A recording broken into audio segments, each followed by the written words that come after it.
حضرت سے رابطہ ہوا.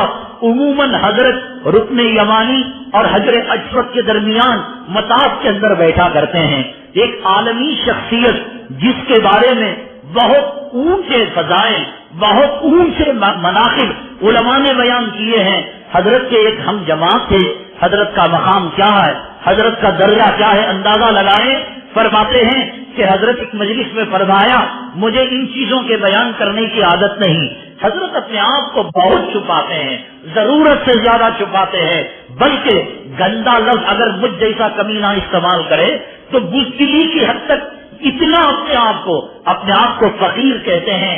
نہ ظاہری شان و شوکت، نہ آگے پیچھے کوئی آدمی، چھپانے کی ضرورت سے زیادہ حضرت کی انتہا. حضرت مجبوراً ایک واقعہ بیان کیا. لوگوں تم سمجھتے ہو یہ نسبتیں بیکار ہیں، یہ اللہ والوں سے تعلق رکھنا بیکار ہے، ایک نہ ایک دن یہ نسبتیں کام آئیں گی. یہ کہہ کر حضرت نے کہا کہ بیان کرنا اور اس واقعے کو عرض کرنا میرا مقصد نہیں، قدرتاً زبان پر اللہ یہ واقعہ لے کر آیا ہے. حضرت فرمانے لگے میرا ایک جو ہے ہم جماعت تھا، میری کلاس کے اندر وہ پڑھا کرتا تھا. تو چنانچہ جب اس کے والد کا انتقال ہوا تو میں فارین کے اندر تھا، مجھ سے رابطہ قائم کرنے کی کوشش کی تو میں نے کہا ٹھیک ہے ہم دعا کر دیں گے. تو چنانچہ وہ یوں کہنے لگا کہ حضرت میں مسجد کے اندر ہوں اور باوضو اللہ کی قسم کھا کر یہ واقعہ بیان کر رہا ہوں کہ میرے ابا حضور کا انتقال ہونے لگا. ہماری بہنیں اور ہمارے بھائی پیروں کے پاس سر کے پاس آ گئے. کوئی سورہ یاسین پڑھنے لگا، کوئی کلمہ طیبہ پڑھنے لگا. اس وقت حکم یہ ہے کہ میت کو نہ کہا جائے کہ تم کلمہ پڑھو، بلکہ کلمہ زور زور سے پڑھے، وہ سن کر خود موتا کلمہ پڑھ لے گی. یہ فرماتے ہیں جو حضرت کے مرید تھے اور حضرت کے معتقد تھے اور حضرت سے وسیلہ رکھنے والے تھے، فرماتے ہیں میں غور کر کر دیکھ رہا تھا کہ میرے ابا کی زبان نہیں چل رہی تھی. میرا ابا کلمہ پڑھنا چاہتا تھا لیکن ہونٹ کھل جاتے تھے، ہونٹ بند ہو جاتے تھے. میں نے لاکھ تدبیریں کی، یا اللہ اس نے ساری زندگی مجھ پر احسانات کیے اور باب جنت کا دروازہ ہے، اے اللہ ایک نعمت اور ایک احسان آپ مجھ پر ظاہر فرما دیجیے. اور اس کے بعد میں نے وضو کیا اور وضو کرنے کے بعد جب آیا میں اپنے ابا حضور کے پاس، بہنیں کہنے لگی بھیا بھیا دیکھو ہمارے ابا کا انتقال ہو رہا ہے، پیر ٹھنڈے ہو رہے ہیں، لڑک رہے ہیں. فرماتے بہت نازک موقع تھا، میں باوضو تھا، قبلے کی طرف ہاتھ اٹھا کر کہا اے اللہ اس نے اگر پیر ذوالفقار فقیر سے نسبت کو سچی قائم کی ہے اور پیر ذوالفقار نے اپنے پیر و مرشد سے نسبت کو قائم کی ہے اور انہوں نے اپنے پیر و مرشد سے اور انہوں نے فلاں سے اور انہوں نے فلاں سے اور انہوں نے حضرت حسن بصری سے اور حضرت حسن بصری نے حضرت علی سے اور حضرت علی نے آقا سے، اے اللہ تیرے نزدیک اس نسبت کا کوئی مقام ہے تو میرے باپ کو کلمہ نصیب فرمانا. وہ کہتے ہیں اللہ کی قسم میرے باپ کی زبان کھل گئی، 5 مرتبہ کلمہ پڑھ کر دنیا سے رخصت ہو گئے. یہ حضرت کی کرامت ہے، حضرت کی بزرگی ہے. ابھی گزشتہ جمعہ ایک کتاب برائے فروخت آپ حضرات کے لیے رکھی گئی تھی کہ حضرت کا کابل کا، بخارا، سمرقند وغیرہ کا سفر نامہ تھا. اس کے اندر ایک واقعہ سرے دست پڑھتے ہوئے میں نے دیکھا تھا کہ ایک مقام پر گئے اور حضرت چائے پانی کے لیے رکے تو اس کے بعد وہاں پتا چلا کہ وہاں ایک لاڈجنگ ہے. وہ تو یورپی ممالک ہیں، وہاں زنا آدمی ایسے کرتا ہے جیسے یہاں کوئی کرکٹ کھیل رہا ہو، وہاں شراب ایسے پیتا ہے گویا یہاں کوئی چائے پی رہا ہو.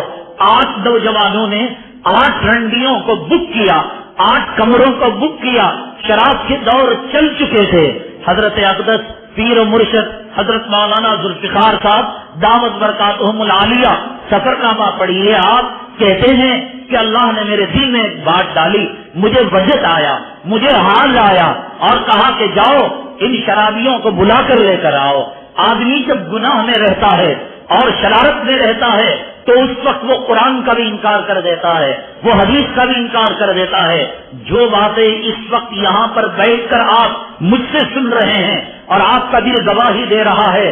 یہی بات اگر آپ کی بیٹی کی شادی کے موقع پر یا آپ اپنے گھر میں جب LCD TV دیکھ رہے ہو اس وقت کہوں تو اس وقت میری حیثیت ایک دشمن کی ہو جائے گی, ایک جو ہے دشمن چور چکے کی ہو جائے گی, اس لیے کہ وہ موقع اور محل نہیں ہے نصیحت کرنے کا. لیکن بزرگوں کی بات کیسے ہوتی ہے؟ فرماتے ہیں کہ حضرت نے کہا کہ ان 8 نوجوانوں کو لے کر آؤ. کہا حضرت انہوں نے کمرے بک کر لیے ہیں, رنڈیاں طے ہو چکی ہیں, شراب کے نشے میں مست ہیں.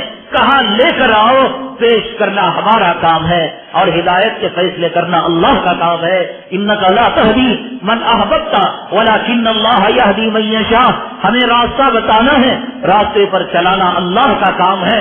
لے کر آؤ. لے آیا گیا. کہا ایک چھوٹی سی گزارش ہے, تمہارا بھائی ہونے کے ناطے میں جیسے کہوں ویسے کر لینا. وضو کروایا اور کروا لینے کے بعد کلام پاک کی آیتوں کو پڑھا.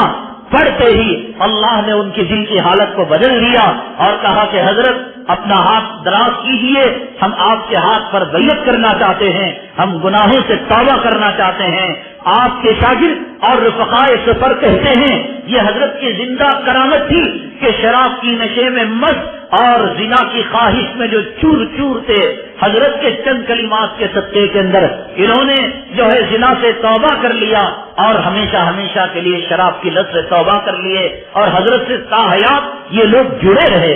حضرت کو ہندوستان کا ویزا اسی لیے نہیں دیا جاتا کہ آپ جانتے ہیں کہ ہندوستان کے اندر فرقہ پرست تنظیمیں ہیں, ان کی نگاہیں ایک ایک عالم پر ہیں, ایک ایک عالم کی تقریر پر ہیں, ایک ایک تنظیم پر ہیں اور ایک ایک تنظیم کے ذمہ دار پر ہیں. عالمی طور پر جو علماء کام کر رہے ہیں ان کے انداز میں ان کے کارناموں پر ہیں. حضرت اقدس مولانا ذوالفقار صاحب دعوت برکاتہم العالیہ, حضرت نے امریکہ کے یہود و نصارہ کی کایا پلٹ کر رکھ دی. کئی یہود, کئی نصارہ اور کئی کافر, کئی مشرک مجوسی آپ کے پاس آتے, آپ کے چہرے کو دیکھتے, آپ سے بیعت ہوتے, اسی وقت آپ طائب ہو جاتے, ایمان و اسلام کو قبول کر لیتے.